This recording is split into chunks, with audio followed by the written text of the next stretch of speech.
art style and the tech and weaponry of Dark Void is pretty unique. It's got kind of this ragtag, throw it together thing with Tesla technology. We were kind of calling it Tesla punk for a little bit is what we were saying. Just picture Tesla with a mohawk and you know what our game is.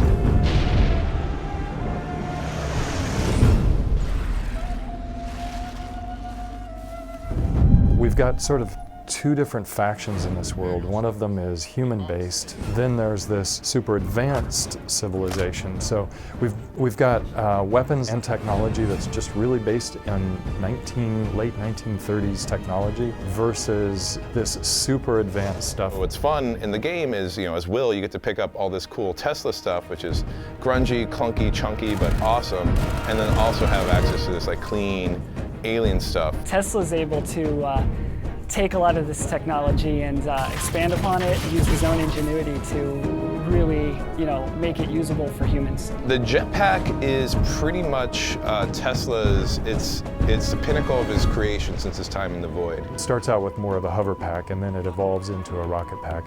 And it's so experimental that the first time you use it, everybody tries to discourage you from using it. Are you crazy? You'll kill yourself. 面白さにもなってますし、メカニカルな部分であったりとか、サイエンスフィクションの部分とかですね、そういう部分がすごく面白いのかなっていうふうに、それがやっぱダークボイドの、空飛ぶ違いだと思いますね。I think the jetpack really does tie the look of both the futuristic sci-fi watcher stuff we've got going on and that retro Tesla stuff, because you've got the cool sleek forms and this really future thing going on, but then we've got big tubes and guns kind of just bolted onto the side of it and stuff. He can even hover and fire his own weapons in his hands, so the combination of those things pull him together into this sort of one-man army in the sky. I think it's the perfect fusion and probably one of the most iconic pieces of tech that you see in the game. Will's able to carry two weapons at a time, so if certain weapon combos open up certain fun events. So for example, we'll say Will is under fire by about 4 guys. Laying down a Watcher grenade, which is this expanding sphere of death, would pretty much pin down 2 or 3 of those guys with a quick hover pack jump to circumvent from the flank and then take out the rest. So what could have been 3 minutes of fighting, if you're quick, you can make a 15-second encounter and be moving on. Finding these fun combos, I think is going to be pretty fun for people.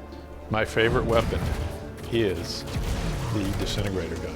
Shoot once, keep moving. It's a very powerful gun. It'll take out some enemies with one shot. I like the Magnetar a lot. It's kind of got this anti-gravity thing going on, so it's like bubble bobble but different, where you can kind of zap the guys and they'll float up in the air and they're there kind of flailing around, and I think that stuff's pretty fun.